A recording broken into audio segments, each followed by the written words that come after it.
Boa noite a todos. Louvado seja Deus, é um prazer estar aqui com vocês para poder compartilhar da palavra do Senhor.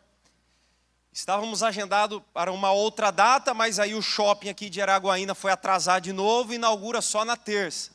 Então deu certo, porque estou aqui com meu pai hoje, temos trabalho por conta do shopping também, e passando aqui por essa cidade e poder estar com vocês e compartilhar um pouquinho daquilo que Deus tem feito através do Instituto Etnos e, obviamente, compartilharmos a respeito de Jesus Cristo, nosso Senhor, Rei das nossas vidas, Senhor da nossa história.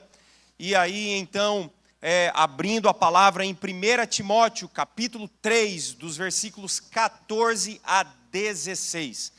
Esse será o texto da ministração nessa noite. 1 Timóteo, capítulo 3, dos versículos 14 a 16. Obrigado, meu irmão. Antes de lermos uma breve introdução, o pastor compartilhou a respeito do Instituto Etnos. Nós fundamos este ministério há 6 anos. E o que exatamente nós fazemos? Nós trabalhamos com a capacitação teológica básica de nativos e a plantação de igrejas entre povos, entre etnias menos alcançadas. Esse é o nosso foco, ele é bem acurado, é isso exatamente que nós fazemos. Aqui no Brasil nós trabalhamos tanto no Pará quanto no Amazonas, e eu até perguntei para o irmão ali atrás se o culto era transmitido.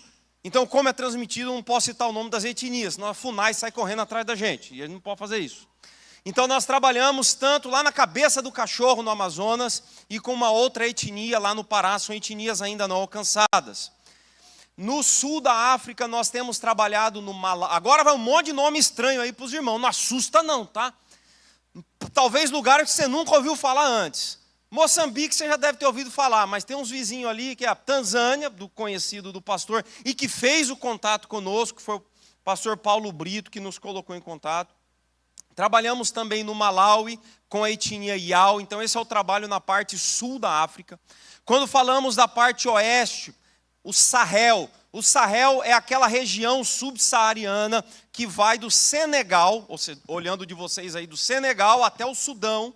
Então ali é uma região muito quente, extremamente muçulmana. Daqui 2 semanas já estou embarcando para lá de novo. Trabalhamos no Benin, Burkina Faso, Mali e Níger, só país treta. Aqueles lugares é só golpe de Estado, países extremamente islâmicos. Quando falamos de Ásia, trabalhamos no Nepal, na Índia e agora mais recentemente com a igreja presbiteriana no país do dragão do trovão, que é o Butão, extremamente fechado. E no Pacífico Asiático nós trabalhamos no Timor-Leste. Já para o ano que vem algumas novas parcerias, agora entrando no Senegal, no país, é outra coisa que eu não posso ficar falando, que a gente está sendo transmitido, mas naquela segunda economia do mundo, é um país muito grande, país que prende pastor. Inclusive, no dia 22 de maio desse ano, 18 pastores presbiterianos foram presos na reunião do presbitério, foram interrogados por 8 horas em cadeira elétrica. Pois é, a segunda economia do mundo. Segunda economia, você já sabe qual que é, lá do outro lado. Nós vamos começar a trabalhar lá também com a graça de Deus. Estamos agora colocando também um pezinho no Tajiquistão e no Paquistão, para a glória do nosso Deus. Fazendo exatamente isso. Trabalhando com a capacitação teológica de nativos, aqueles caras que não têm acesso, como nós aqui hoje, de livremente estudarmos a palavra de Deus, irmos a um seminário, acessar o YouTube, assistir o Tio Nico e aquele negócio todo. Eles não têm isso. Então alguém tem que ir lá, ensinar a Bíblia e também enviá-los para eles então adentrarem a lugares que antes não receberiam a palavra de Deus. E temos feito isso com a graça do nosso Senhor. São lugares difíceis? Extremamente. São lugares perigosos? Sim. Há 4 semanas atrás eu estava no interior da Índia. Quase fui preso. Mas ali foi um problema com GPS. Aí quando então a Polícia Federal Indiana me pergunta, o que você estava fazendo aqui? Eu não podia falar o que eu estava fazendo ali. Não, estou ensinando Bíblia. Estou ensinando teologia. Também não podia falar um negócio desse. Então são esses lugares que muitas vezes nós temos que entrar, como o Nepal. Você sabia que no Nepal há mais de 10 anos cai um avião por ano? Um por ano. Esse ano caiu já em junho, em agosto. Do jeito que levantou, já caiu ali no aeroporto de Katmandu. E ali nós temos que pegar aqueles aviõezinhos que muitas vezes você já viu no YouTube, que você anda apertado, o jeito que ele sobe, ele voa entre as montanhas e pousa lá no meio dos Himalaias. Eu também, daqui 4 semanas estou lá de novo, não tem jeito. Então, qual que é o sentimento? Eu adoro fazer isso, meu irmão. Me sinto em casa, fui chamado para esse negócio. O pastor Robson falou para mim agora há pouco, foi chamado para plantar e revitalizar a igreja no Brasil. Meu irmão, eu quero estar nesses lugares. Recebi uma ligação do Paquistão, falei, vamos embora. É lá que nós vamos. Mas eu sei, são lugares perigosos e nós temos que ter também alguns protocolos em casa. E eu tenho isso com a minha esposa, a Dani, já casados há quase 21 anos, e o meu filho, Caio, já de 18 anos, já na faculdade. Então nós temos alguns protocolos em casa. Toda vez eu sei, agora estão falando, oh, mas ele tem cara de menino. Ai, meu filho tem 18 anos, já está na faculdade, já fazendo viagem missionária com a gente, aprendendo francês já para poder dar aula também lá no Sahel, porque são país de colonização francesa. Mas enfim, então ali nós temos alguns protocolos em casa. Sempre antes de sair para uma viagem, como eu tenho daqui 2 semanas, para o Benin, para a Índia, para o Nepal e para o Paquistão, eu chamo os dois, o computador fica na mesa do meu escritório em casa, eles sabem a senha, onde estão as pastas com os arquivos, banco, todos esses detalhes. Porque a conversa lá em casa é essa, e a gente tem que ser sincero. Eu estou indo, mas se eu não voltar, vocês têm que saber o que fazer. Essa é a realidade. Muitas vezes, para você que está ouvindo agora, você vai pensar, mas pastor é doido. Não, o risco está controlado. Mas depois que você começa a frequentar alguns lugares no mundo e você vê a extrema necessidade do evangelho, o coração queima. Mas nós temos que ter alguns protocolos em casa. Então, frases como essa, eu vou, meu amor. Mas se eu não voltar, você tem que saber o que fazer. A empresa tem que continuar. O Etnos, o ministério, ele tem que continuar. O texto que você vai ler agora, junto comigo, vai começar desse jeito. Porque é o apóstolo Paulo escrevendo para Timóteo, desse jeito. Eu quero te ver, cara. Só que se eu não te ver de novo, você tem que saber o que fazer na igreja. Então abre aí a sua escritura, ou ligue a sua Bíblia como a minha aqui. Eu só peço a você que depois você deixe ela aberta, tá? Ou ligada. Porque tem muito detalhe no texto para você não perder. 1 Timóteo, capítulo 3, dos versículos 14 a 16. A escritura diz o seguinte: escrevo-te essas coisas esperando e ver-te em breve, para que, se eu tardar, fique ciente de como se deve proceder na casa de Deus, que é a igreja do Deus vivo, coluna e baluarte da verdade. Evidentemente, grande é o mistério da piedade.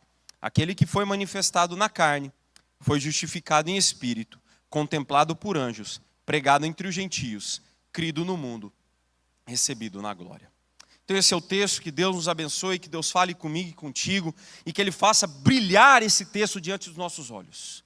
E que Jesus Cristo seja sempre exaltado, hoje, aqui e todos os dias. Meus irmãos, Paulo escreveu, 1 Timóteo é uma das últimas cartas de Paulo, 1 Timóteo, Tito, 2 Timóteo. Paulo não estava junto com Timóteo aqui. E isso aqui se passa mais ou menos 10 anos depois de que essa igreja tinha sido plantada. Que igreja? A igreja de Éfeso. Porque Timóteo estava em Éfeso, Paulo estava em outro lugar, Paulo desejava ver Timóteo, então Paulo escreve essa carta, e aqui nós temos o coração de 1 Timóteo. E nesses versículos ele dá o motivo pelo qual ele escreve, está no versículo 14. Timóteo, eu quero te ver. Mas se eu não te ver, aí a gente vai para o versículo 15, quando nós então temos 3 informações sobre a igreja. A igreja é a casa de Deus, igreja do Deus vivo, coluna e fundamento da verdade, o baluarte. E no versículo 16... Que verdade é essa? É o Evangelho. E então no versículo 16, Paulo apresenta a Timóteo e a nós hoje o Evangelho em forma de música. Nós temos aqui 2 estrofes e 3 linhas cada. Muito provável que é uma música do primeiro século. Então dessa forma nós temos o texto estruturado para explorarmos essa noite. Versículo 14, o motivo pelo qual Paulo escreve a Timóteo. Versículo 15, 3 informações sobre a igreja. Versículo 16, a verdade que é o Evangelho. Então, dessa forma, nós iremos explorar o texto nessa noite, passo a passo, para então sugarmos o texto, todas as verdades sobre ele. Então, o motivo, versículo 14, pelo qual Paulo escreve a Timóteo, é que ele desejava vê-lo. A gente sabe que Paulo não viu mais Timóteo, depois Paulo foi morto em Roma. Então essa aqui é uma carta que, quando Paulo escreve, eu quero te ver, mas se eu não te ver, você tem que saber como agir na igreja. Porque a igreja em Éfeso estava passando por problemas. Quando a gente começa a destrinchar a carta, você vai ver que estava passando por problema de falso ensino, problema de comportamento, capítulo 2, por exemplo. A liderança estava precisando de instrução. Então aí Paulo escreve a Timóteo dessa forma. Versículo 14 é de forma bem simples. Por isso que eu contei para vocês aquela ilustração inicial de algo que eu faço na minha casa, semelhante ao que Paulo estava fazendo com Timóteo. Eu quero te ver, mas se eu não te ver mais, você tem que saber o que fazer. Versículo 14, não se esqueça disso. Mas o que Timóteo não podia esquecer o que fazer? Vamos então agora ao versículo 15. 3 informações sobre a igreja. Como Timóteo iria combater o falso ensino lá na igreja de Éfeso? Como Timóteo iria combater o comportamento errado lá na igreja de Éfeso? Ele tinha que saber, ele tinha que ter noção primeiro do que é a igreja. Então o versículo 15 nos apresenta 3 informações sobre a igreja. Primeira delas, bem no iniciozinho do versículo 15. A igreja é a casa de Deus.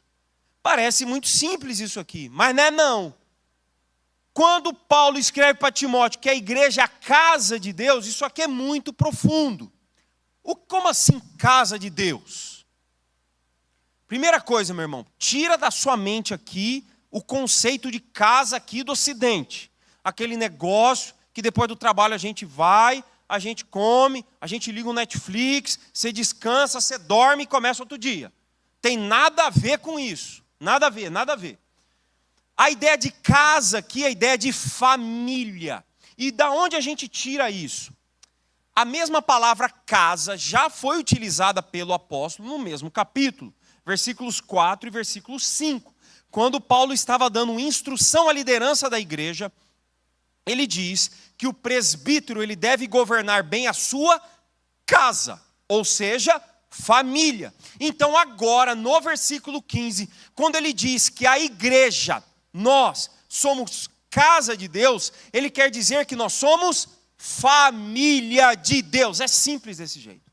Então, primeiro lugar, já tira toda a ideia de casa, de igreja, como construção, tijolo. Esse negócio aqui que você está vendo com vidro, com ar-condicionado, com argamassa, com cimento, já tira toda essa ideia de igreja. Porque igreja é gente.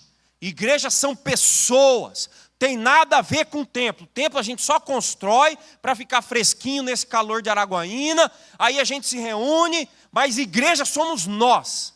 É carne e osso. Igreja é gente.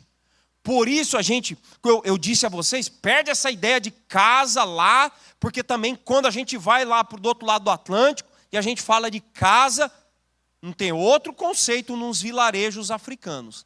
Casa é só proteção, casa é um lugar que eu entro, eu durmo para me esconder de vento, de poeira, de animal, e no outro dia eu volto para fazer minhas coisas fora de casa. Tem nada a ver com isso aqui de casa para a gente. Então lá para eles é até mais fácil ensinar um texto como esse. Mas essa é a primeira lição que Paulo está falando para Timóteo. Timóteo, você tem que saber como comportar na igreja, que é a casa de Deus. E casa é família. E se é família, nós somos irmãos. E se somos irmãos, a gente tem que cuidar uns dos outros. Se somos irmãos, a gente tem que cuidar uns dos outros. Algum tempo atrás, antes desse texto aqui, lá em Atos capítulo 2, logo depois do sermão de Pedro, 3.000 pessoas foram convertidas, e a partir do versículo 42, do capítulo 2 do livro de Atos, a igreja, como ela vivia? Eles estavam agarrados na oração, na doutrina e na comunhão. Eles tinham tudo em comum e era um cuidando do outro. Isso é igreja. Por quê? Porque nós somos família. Um dos lugares que nós trabalhamos, Burkina Faso, lá no oeste africano, nós temos ali uma propriedade com 16.000 metros quadrados, onde já plantamos a igreja. Temos hoje 64 refugiados morando ali conosco. São refugiados da etnia Fulani, é a etnia que faz parte da jihad islâmica naquele país, não se assuste, mas eles também ouviram o evangelho, alguns deles, eles são convertidos pela graça de Deus, e aí então o próprio povo persegue eles. Então a gente traz eles para morar conosco, construímos casas para eles, temos ali hoje 15 casinhas já construídas. E para você ter ideia de uma casa, ela tem 4x4, 2 janelas e uma porta. Ela custa $1.000, R$5.500. E assim a gente vai trazendo família. Pois é, lá é outro departamento. Lá é muito mais em conta a gente poder cuidar do povo dessa forma. E há 2 semanas atrás eu recebi um contato do missionário local que disse o seguinte: mano, Dauda, entraram no vilarejo dele os jihadistas e questionaram a fé dele. A mãe dele negou a Jesus Cristo, mas Dauda não negou, mas só porque ele é cego não mataram ele. Foi desse jeito lá, 2 semanas atrás. Dauda, a esposa e o filhinho. A esposa também é cega. E Dauda é aluno nosso. Então, há 2 semanas atrás, quando ele me ligou e falou desse jeito, o que a gente faz com Dauda agora? Traz ele para a nossa propriedade. É mais um para a gente cuidar. Nós não podemos largar o Dauda, porque os jihadistas entraram no vilarejo. Eu estou contando essas coisas aqui para vocês não vão ver isso na internet não, tá? Porque tanto fez crente fulano morrer. Mas morre muitas vezes a rodo. Para você ter ideia, dia 26 de agosto do mês passado, 26, mês retrasado agora, foram mortos 26 somente num culto, num domingo, dia 26 de agosto. Pra você ter ideia. Pois é uma realidade muito fora da nossa caixinha, mas que nossos irmãos têm vivido. E Dauda pouparam a vida dele, porque Dauda é cego. Então o que a gente fez com Dauda? Traz Dauda para morar no nosso lugar.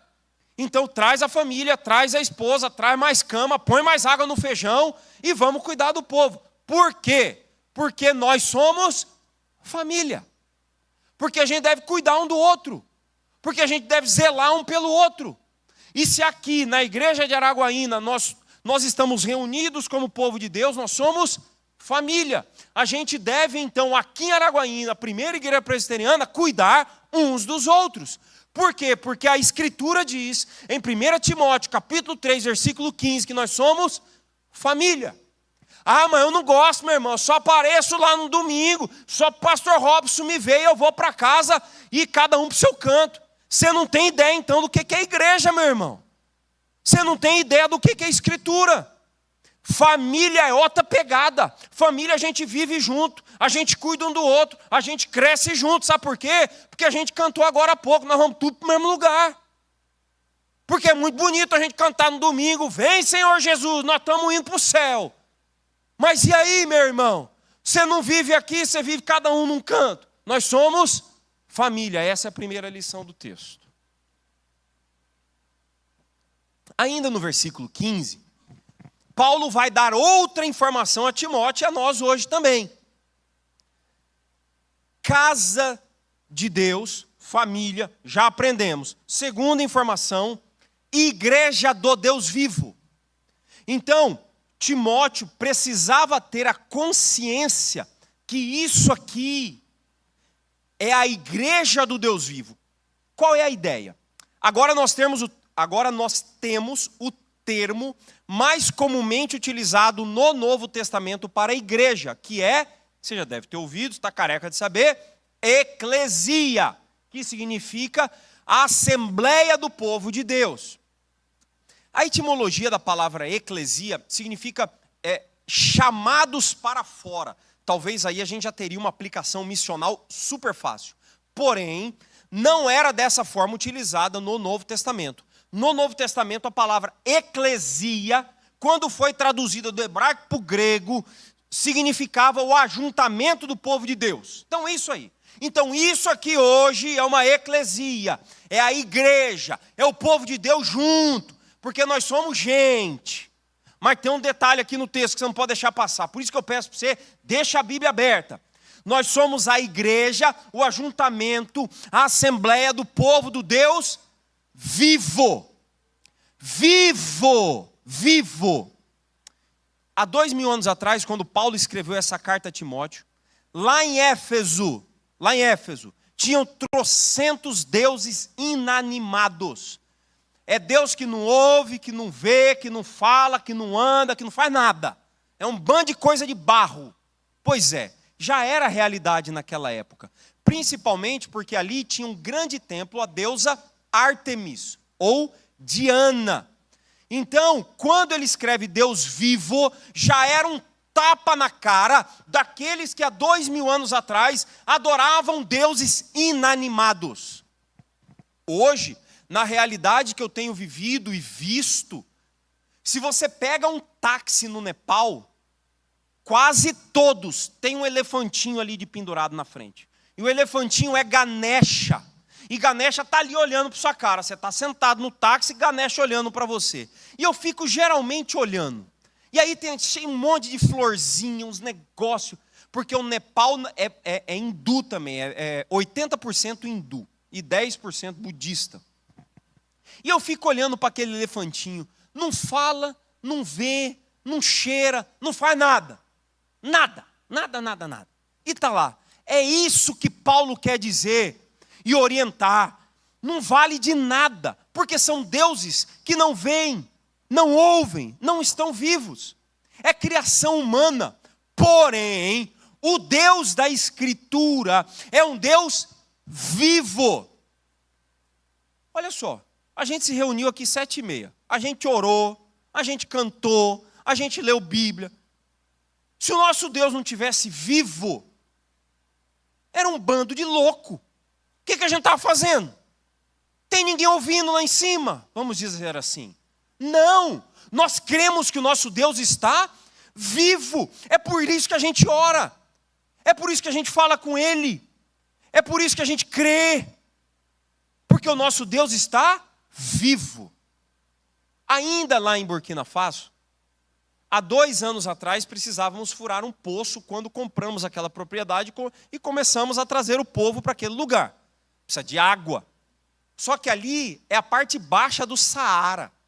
É quente. Você acha Araguaína quente? É que você não foi lá para a região do Saara. Lá é quente, mas quente. É 45 na sombra. Aí parece Cuiabá, nossa terra. Mas enfim. Precisávamos de água. Então fomos até a Burkina Faso, viajamos com $8.000 na mão, 40 e tantos mil reais. Lá porque tudo lá é em dólar. E dólar com nota de 100 da nova, senão não adianta. $8.000 para furar um poço. Chegamos para furar um poço. Aí vem o tiozinho lá que ia furar o poço da empresa. E aí ele fala para mim assim, falou, já furei 3 poços aqui na região. Um de 80 metros, um de 100 e um de 120. Não achei água até agora. Falei, safado, então você furou 3 poços, não achou água e arrancou dinheiro do povo. Mas falei, mas e aqui, como é que foi? Não, aqui, vamos ver se sai água. Falei, como é que você localizou esse lugar aí que você marcou, que você vai perfurar? Falei, não, que GPS que você usou? Falei, não, GPS não, usei 2 pedacinhos de ferro, sabe aquele negócio? O cara vai andando com os 2 pedacinhos de ferro, aí na hora que vai ter água, os 2 pedacinhos de ferro, segundo eles, se movem e juntam assim, ó. Então foi assim que eu achei o lugar que nós vamos perfurar. Eu falei, misericórdia, eu com $8.000 na mão. Falei, esses $8.000 aqui, falou, você me dá antecipado. Eita, aí tem que ter fé. Mas aí o que a gente fez? Chama os refugiados que estão morando lá no lugar, chama os nossos alunos, que eu estava dando aula para 30 fulano, Mocide, Olá, um monte de betinia, e aqueles caras oraram, mas oraram, e eles meteram a mão ali no chão, e oraram, mas oraram duro, aquelas horas que presbiteriano vira pentecostal, e a gente, meu irmão, mas aquela oração bonita de ver, bonita. E eu olhando aquele negócio, falei, Senhor, ouve a nossa oração, ouve a oração do teu povo. É só um milagre nesse terreno rochoso aqui que não acharam. E aí eu perguntei para o cara, e esses $8.000 dá para perfurar quantos metros? Ele, 120. Falei, bênção. No máximo que você não achou aí, então tá bom, nós vamos achar água nesse trem. Aí eu fui dar aula, 10 horas da manhã. Não deu 11 horas, vem um irmão correndo que estava comigo, fala, mano, achamos água. Aí todo mundo saiu correndo e estava esguichando água. Aí eu fui ver, mas achamos água, louvado seja Deus. Com quantos metros? 40 metros saiu água, meu irmão. Naquele terreno rochoso. Aí eu olhei para o tiozinho lá, falei, e aí, irmão? Irmão não, né? Falei, e aí? Que não era irmão. E aí, o que dá para fazer com esses $8.000 agora? Dá para meter uma torre, caixa d'água de 3 mil litros, placa solar e 2 torneiras. E aí, meu irmão? Deus ouve ou não ouve? Porque o nosso Deus está vivo. Vivo! Louvado seja o nome dele. É por isso que a gente ora. É por isso que a gente está aqui. É por isso que a gente lê a Escritura. Que a gente crê num Deus vivo. Louvado seja o nome dele. Calma, essa é só a segunda informação sobre a igreja. Tem mais. Versículo 15. Nós somos família. Nós somos o povo do Deus vivo. Mas a igreja também, ela é coluna e baluarte, ou coluna e fundamento da verdade. Aqui um detalhe, essas duas palavras não é que o apóstolo estava querendo separar uma da outra não, é a mesma ideia. E a ideia aqui é de fundamento, suporte. Por quê? Há 2.000 anos atrás, lá em Éfeso hoje, se você for apontar no mapa, é a atual Turquia. Há 2.000 anos atrás, em Éfeso, tinha um templo muito grande para a deusa Diana, a deusa Ártemis. Esse templo tinha 127 colunas de mármore. Cada coluna tinha 18 metros. Então, você imagina, coluna de 18 metros, 127. Então, quando Paulo usa no versículo 15 uma imagem arquitetônica, ficaria muito fácil para quem estivesse lendo há 2.000 anos atrás, ver, entender mais facilmente qual é a ideia da igreja como coluna e fundamento da verdade, como suporte da verdade. Então aqui a ideia que Paulo está trazendo para a família de Deus, para o povo do Deus vivo, é que nós devemos suportar a correta proclamação da verdade. Qual é a verdade? O evangelho, que é o mistério da piedade, mas que está no versículo 16, que nós vamos falar daqui a pouco. Então nós, como seu povo e família, nós devemos lutar e suportar a correta proclamação. Da onde que a gente tira esse negócio? Se você continuar lendo no capítulo 4, versículo 1, vai chegar um tempo que o povo vai vazar da igreja, porque eles estarão seguindo a outras doutrinas, inclusive doutrina de demônio. Ou seja, porque a palavra ela não foi suportada de forma correta através da sua pregação e ensino. Então a igreja foi dada a missão de suportar a correta propagação dessa mensagem. É a nós, a igreja, seu povo, sua gente, e a nós foi dada essa missão. Quando a gente não faz isso, aberrações acontecem.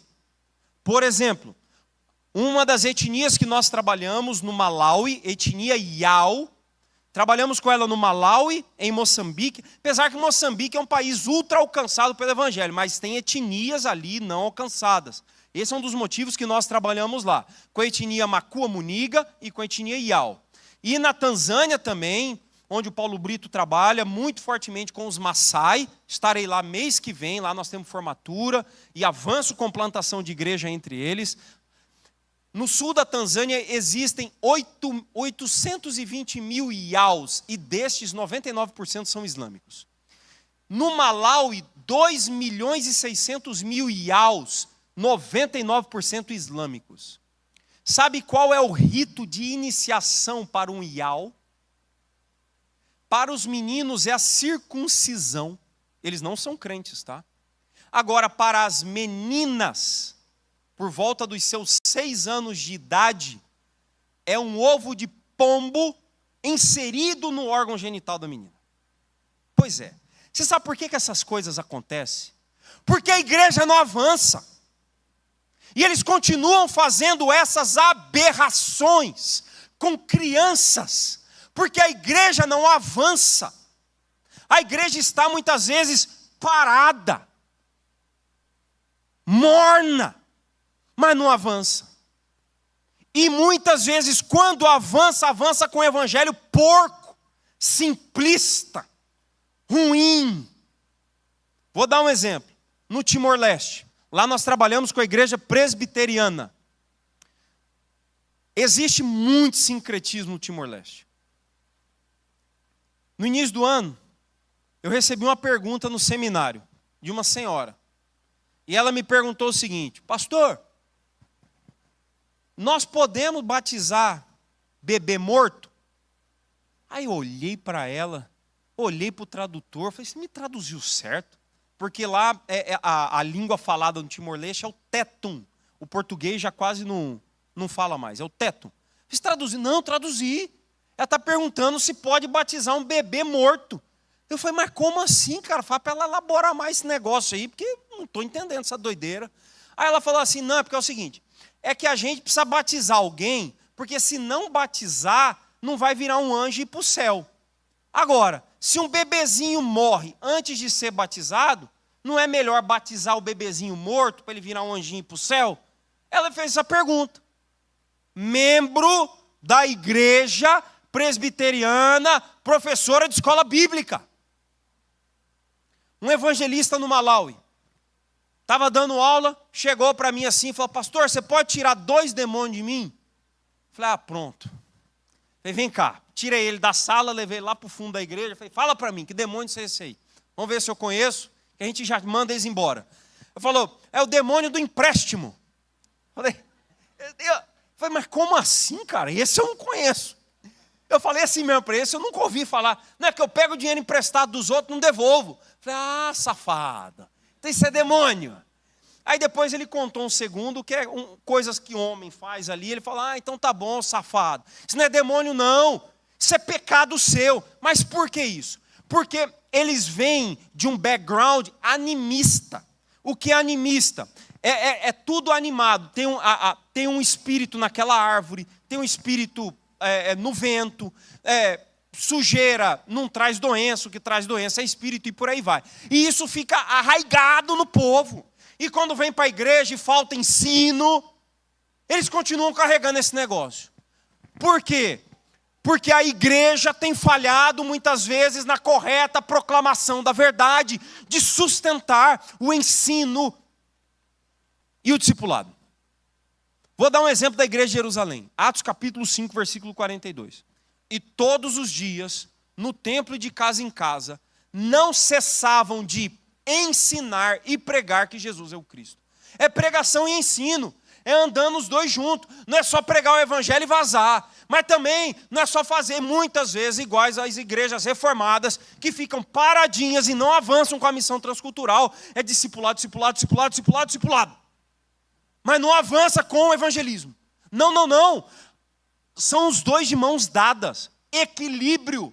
Evangelismo e discipulado. Atos capítulo 5, versículo 42. E isso é função da igreja. Porque a igreja é a família de Deus. É o povo do Deus vivo. É coluna e fundamento da verdade. Chamada para sustentar a correta proclamação dessa mensagem. Mas que mensagem é essa? Versículo 16. Essa verdade, Paulo agora vai destrinchá-la no versículo 16. Grande é o mistério da piedade, ou seja, a verdade. E por que ele usa a palavra mistério? Mas mistério é palavra de irmão pentecostal. Não, irmão, isso aqui está na Bíblia, fica tranquilo. Mistério é algo que estava oculto no passado e agora foi revelado. É simplesmente isso. Como, por exemplo, o enxerto dos gentios à comunidade cristã. Efésios capítulo 3, versículo 6. E agora aqui o que Paulo quer dizer é que o Evangelho, Jesus Cristo, aquele que estava oculto no Antigo Testamento, foi revelado na hora certa. Porque, por exemplo, Gênesis capítulo 12, versículos 1, 2, 3, especificamente o 3, em ti serão benditas todas as famílias da terra, aquilo ali é Evangelho. Evangelho. Como que a gente sabe que isso aí é Evangelho, que estava oculto e foi revelado? Gálatas capítulo 3, versículo 8. Ali deixa claro que Deus pregou o Evangelho a Abrão. E agora ele foi revelado. Então a mensagem aqui é o Evangelho. E por que ele diz? Por isso que eu falo para você, meu irmão, deixa a Bíblia aberta para você não perder os detalhes. Grande é o mistério da piedade. Atos capítulo 19, versículo 28, tinha tipo um grito de guerra lá em Éfeso. Grande a Diana dos Efésios. Aí Paulo escreve para Timóteo, tipo assim, ó, coisa nenhuma. Grande é Jesus Cristo. Grande é o Evangelho. Por isso que ele escreve grande aqui. Olha os detalhes, a riqueza do texto. E aí ele agora vai destrinchar o Evangelho, não de forma exaustiva, mas em 6 linhas. 6 linhas. Aquele que foi manifestado na carne, foi justificado em espírito, visto por anjos, pregado entre os gentios, crido no mundo, recebido na glória. São 6 linhas. Só que aqui nós temos duas estrofes. A primeira, as 3 primeiras linhas, vão tratar da obra redentora de Jesus. E as 3 últimas linhas vão tratar dessa obra redentora agora sendo pregada a todos os povos. E você vai reparar que é glória de Jesus, tanto no final da primeira estrofe quanto no final da segunda estrofe. Vamos falar de cada linha de forma breve. A primeira linha, ela fala da encarnação de Jesus, aquele que foi manifestado na carne. Quem foi manifestado na carne? Jesus, o Cristo. João capítulo 1, de forma belíssima, João explica isso para a gente. Lá no versículo 1, versículo 2, versículo 3. No versículo 14, então, especificamente, diz assim: e o verbo se fez carne e habitou entre nós, cheio de graça e de verdade. E vimos a sua glória, glória como do unigênito do Pai. Então é Jesus se fazendo homem, perfeito Deus, 2 naturezas no homem só. E o clímax da encarnação é a cruz, quando na cruz ele paga a penalidade pelo pecado como o último Adão. Aquilo que aquele frouxo do primeiro Adão não deu conta de fazer, Jesus Cristo, o Filho de Deus encarnado, ele preenche os requisitos da lei e agora todo aquele que nele crê não morre, mas tem a vida eterna. Conectei aí um monte de versículo para vocês. Então essa é a primeira linha, a encarnação, Jesus Cristo. Segunda linha, justificado em espírito. Talvez aí pode ficar um pouquinho mais difícil, mas quando fica difícil, a gente tem que recorrer à Escritura. 1 de Pedro, capítulo 3, versículo 18, e Romanos, capítulo 1, versículo 3, versículo 4. Quando a gente junta esses dois textos, joga na mesma panela e mistura, vai sair o justificado em espírito. Qual é a ideia? Ressurreição. Jesus foi, talvez em alguma tradução mais antiga, está vindicado em espírito. Essa é a ideia, é a ressurreição. Ele morreu, mas ele ressuscitou. Nosso Deus está vivo. E aqui de novo, sim, nosso Deus está vivo. Onde que Jesus está agora? Ele subiu, ele está nos céus, sentado à direita de Deus, só aguardando a ordem. Volta, resgata novo céu e nova terra. Hebreus capítulo 1 diz isso para a gente. Então essa segunda linha fala da ressurreição de Jesus. E a terceira linha, contemplado por anjos, vai falar da ascensão de Jesus. Atos capítulo 1, versículos 9, 10 e 11. Jesus ascendeu aos céus e isso é glória para ele. Então, essa primeira estrofe de 3 linhas, aquele que foi manifestado na carne, encarnação, foi justificado em espírito, ressurreição, visto por anjos, ascensão, obra redentora. Louvado seja o nome do nosso Senhor. Agora, não é só para a gente contemplar a obra redentora dele. Essa obra redentora, ela deve ser proclamada. Agora a gente parte para a área missiológica. E essa transição parece muito João 20, 21. Jesus falando, assim como o Pai me enviou, eu vos envio. Parece muito o texto da grande comissão, de Mateus capítulo 28, versículo 18, 19 e 20. Toda autoridade me foi dada no céu e na terra. Vão, portanto, e façam discípulos de todas as nações. Ou seja, é por causa dele, por causa daquilo que ele executou, por causa de quem ele é, por causa daquilo que ele fez, que agora a gente vai, e a gente executa, e a gente conta para os outros daquilo que ele já fez. Primeira linha da segunda estrofe, ou na sequência seria a quarta linha. Pregado entre os gentios. É a proclamação do evangelho entre todos os povos. Essa mensagem deve ser proclamada. Um detalhe. Nós cantamos agora há pouco a respeito da vinda de Jesus. Você ministrou para a gente. Que música bonita. Mas posso dar uma informação? Ah, Jesus Cristo está voltando. Espera um pouquinho. Calma aí. Ah, mas Israel atacou não sei o quê. Calma. Espera aí. Está escrito. Mateus 24, 14. E o evangelho do reino será pregado por todo o mundo, para testemunho a todas as nações. Então virá o fim. Aí nós temos um problema. Vocês sabem quantas etnias, povos, hoje, nunca ouviram o que você está ouvindo hoje aqui? 7.215. 42% do mundo hoje, 42%, 3,44 bilhões de pessoas, nunca ouviram. Ah, não é que ouviu e não creu, não, nunca ouviram o que você tem o privilégio de ouvir todo domingo. Aí nós temos um problema com esse negócio. Enquanto o último eleito do Senhor não ouvir e não crer, de toda tribo, povo, raça, língua e nação, ele não volta. E nós temos hoje 7.215 povos não alcançados pelo Evangelho. 3,44 bilhões de pessoas. Agora um dado mais alarmante. Semana passada, eu estava na Coreia do Sul. Aconteceu o 4º Congresso de Lausanne.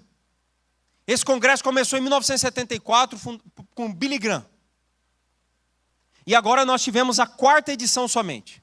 Aconteceu em Seul, na Coreia do Sul. E ali eles nos apresentaram os dados atuais, bem novinhos, de como está a missão hoje no mundo. Hoje no mundo nós temos 450 mil missionários transculturais. Pois é, só isso. 450 mil. Destes, apenas, agora se agarra na cadeira aí, 15 mil, 3,3%, estão trabalhando entre os povos menos alcançados, entre os 3,44 bilhões de pessoas. Hoje, a Ásia, que é o lugar menos alcançado do mundo, recebe menos missionário que na Europa. O povo quer ir para Madrid, quer ir para Champs-Élysées em Paris, quer ir para Portugal, mas não quer ir para onde o povo nunca ouviu. Essa é a realidade do mundo. Tem mais missionário vindo para o Brasil do que para Burkina Faso, do que para o Mali, do que para o Níger. No Mali, essa semana agora nós teremos seminário. Nós trabalhamos com a etnia fulana e macina. 1.400.000 fulanes macinas no Mali. Sabe quantos crentes? 900.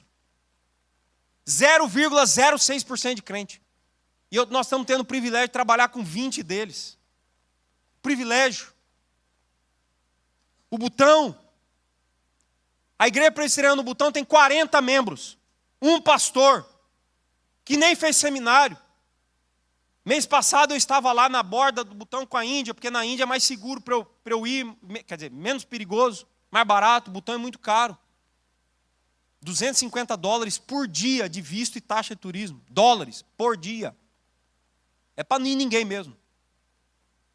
E quando eu perguntei para aquele pastor, e damos aula de teologia da aliança, ele disse que ele nunca tinha ouvido falar. Pastor presbiteriano. É para te chocar mesmo. A estratégia mundial da missão está desbalanceada. 3% dos missionários estão entre aqueles que nunca ouviram. É um absurdo. E na Escritura está escrito, ele deve ser pregado entre os gentios, ou seja, principalmente entre aqueles que nunca ouviram. Paulo fazia isso? Opa, se para escrever, Paulo tem que fazer. Romanos capítulo 15, versículo 20. Esforçando-me desse modo por pregar a Cristo, não onde ele foi anunciado, para não construir sobre alicerce alheio. Mas muitas vezes a gente está repetindo a mensagem, e repetindo, e repetindo, e repetindo para quem já ouviu. E aqueles que nunca ouviram, estão fazendo o quê? Essa é a realidade, meu irmão. E muitas vezes a grande parte das igrejas diz assim, não, mas o Senhor nos chamou só para Araguaína. Deixa eu te falar um trem. Atos capítulo 1, versículo 8. Mas recebereis poder ao descer sobre vocês o Espírito Santo, e vocês serão minhas testemunhas, tanto em Jerusalém, como em toda a Judéia e Samaria, e até os confins da terra. Igreja que não trabalha entre aqueles que nunca ouviram, está manca. Ah, mas é só a minha Jerusalém, mas os confins da terra, meu irmão. Você não entendeu. E essa, infelizmente, é a grande realidade da maioria das igrejas. E eu preciso ser honesto com vocês. Pregado entre os gentios, e pela graça, quinta linha agora, crido no mundo. O crer é graça. A fé é graça. Ninguém vai sair crendo aí por sua vontade própria. Alguém precisa ir pregar. Porque a pregação é um meio pelo qual Deus escolheu que os seus eleitos ouviriam e viriam à fé. 1 Coríntios capítulo 1, versículo 21. É a doideira da pregação que tem que existir para aquele que nunca ouviu, ouça. E assim a gente avance. E aí não tem como a gente não se lembrar de Romanos capítulo 10, versículos 13 a 15. Todo aquele que invocar o nome do Senhor será salvo. Paulo ali está lembrando de Joel, capítulo 2, versículo 32. Como, porém, invocarão aquele em que não creram? E como crerão naquele de quem nada ouviram?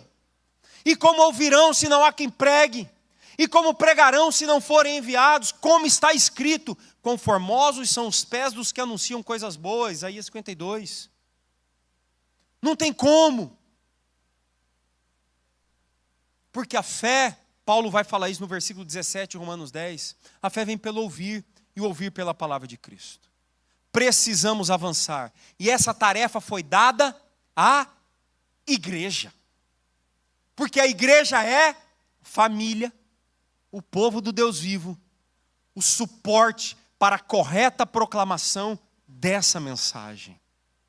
E assim nós avançamos, para a glória do nosso Deus. Em lugares fáceis, em lugares difíceis. No mês passado, agora em setembro, como está sendo transmitido, não vou citar o nome dele.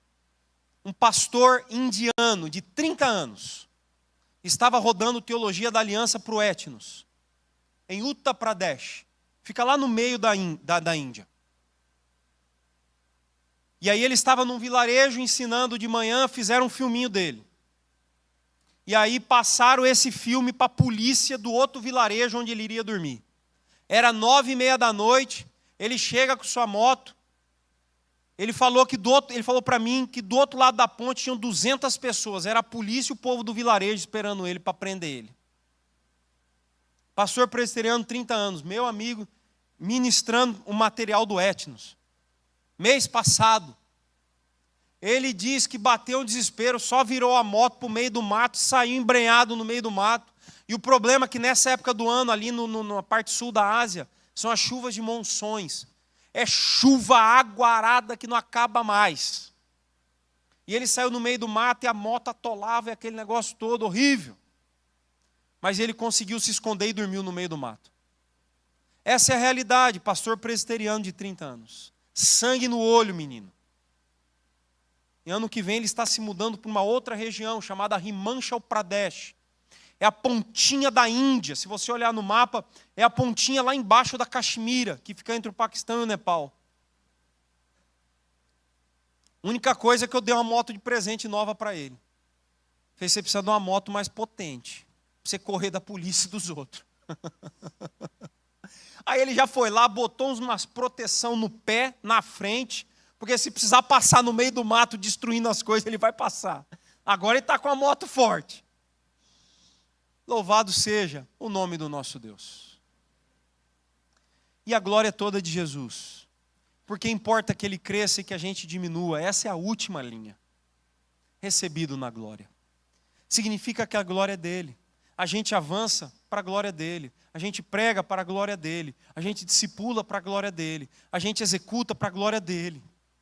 Porque assim como ele orou ao Pai em João 17, eu te glorifiquei na terra, executando, completando a obra que me deste para fazer. A gente tem que seguir o mesmo caminho. E se ele disse para a gente, vão e façam discípulos de todas as nações, a gente tem que seguir esse caminho.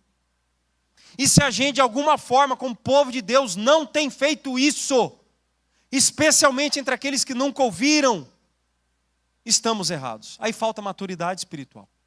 Falta conhecimento bíblico. Como igreja para a gente. Toda a glória é dele. Eu finalizo contando um testemunho recente de julho desse ano. Você sabia que no Brasil nós temos 164 etnias indígenas não alcançadas?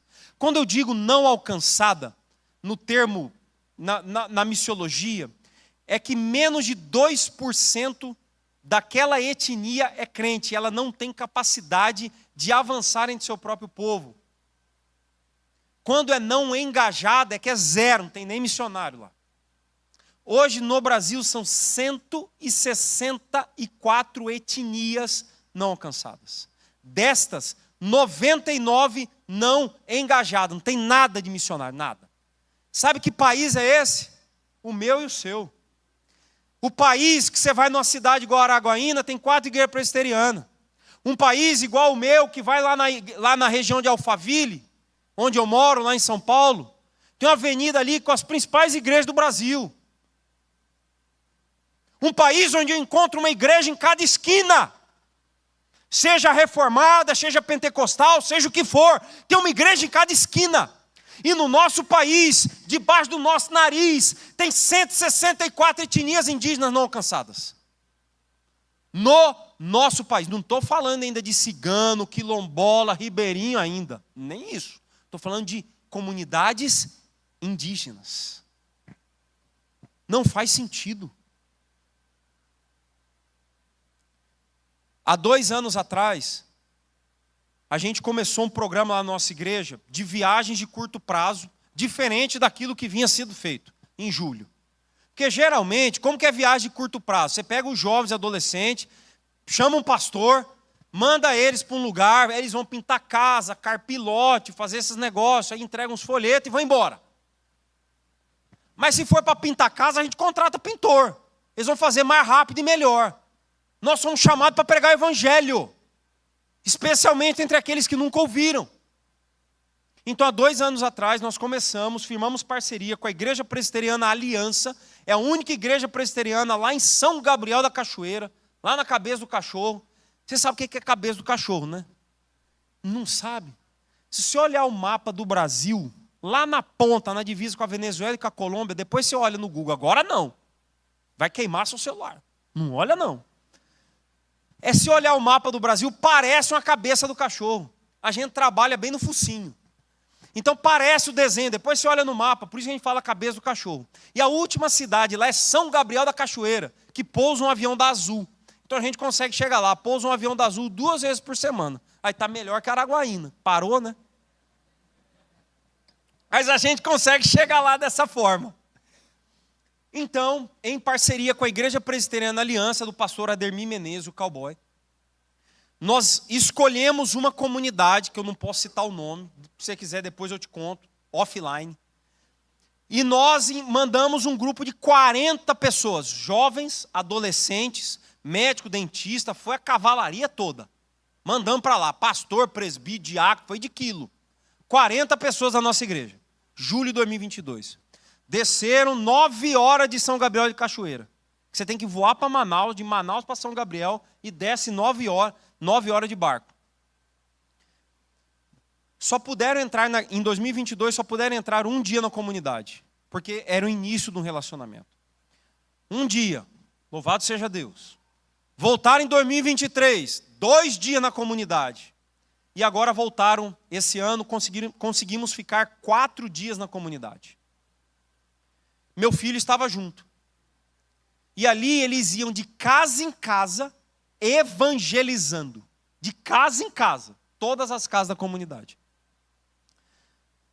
Uma comunidade que antes não existia evangelho. Então ali eles estão quebrando pedra, arrancando toco. E o meu filho contou para mim que entrou numa dessas casas, e ali estava o seu José. Seu José, Daniela e Josimar, filho deles. O seu José batia muito na Daniela, esposa. Muito comum, entre indígenas, eles bebem muito. Caso de alcoolismo entre indígenas é terrível. Você anda em São Gabriel da Cachoeira, quando eles vão para lá receber dinheiro, esses negócios todos, ao invés da FUNAI cuidar deles, ficam tudo jogado na sarjeta, assim, tudo bêbado na rua. É terrível. E o meu filho pôde apresentar o evangelho ao seu José. E o seu José disse ao Caio, meu filho, de Deus eu já tinha ouvido falar, mas esse tal de Jesus aí eu não conhecia não. Meu irmão, a 9 horas de barco de São Gabriel da Cachoeira. E naquele dia, seu José confessou a Jesus como o Senhor da vida dele. E eles oraram juntos, e seu José orou na língua dele, em tucano. Só que para os meninos que estavam ali entenderem o que ele estava orando, ele escreveu com o dedo no chão, na terra: pecado, Deus, perdão. E ele então orou em tucano aquilo. Porque em Deus, em Cristo Jesus, o seu Filho, ele encontrou perdão.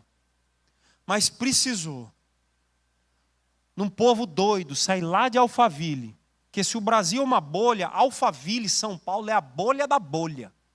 Saíram da bolha, para irem para aquela comunidade indígena. E agora ali vai nascer uma igreja, porque já enviamos um missionário para lá. Ano que vem a gente volta, nós vamos parar lá um dia, nós vamos inaugurar a igreja, já vamos para outra comunidade, plantar outra igreja. Porque se é para pintar casa de indígena, a gente contrata pintor. Agora, para pregar o evangelho, essa missão foi dada a quem é coluna e baluarte da verdade.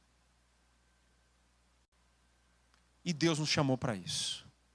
Meu irmão, guarda isso no teu coração. Nós somos família de Deus. Nós somos o povo do Deus vivo. Nós somos coluna e fundamento, coluna e baluarte da verdade. E que verdade é essa? O Evangelho. Jesus Cristo, o nosso Senhor. Que Deus te abençoe grandemente e te use. E use a igreja presbiteriana, a primeira igreja presbiteriana de Araguaína, para ser um celeiro e para abençoar tanto essa cidade, quanto a região, quanto também do outro lado do mundo, de alguma forma, orando, enviando ou contribuindo, aqueles que nunca ouviram o privilégio que você está tendo, aquilo que você ouve domingo após domingo aqui, para a glória do nosso Deus. Vamos orar.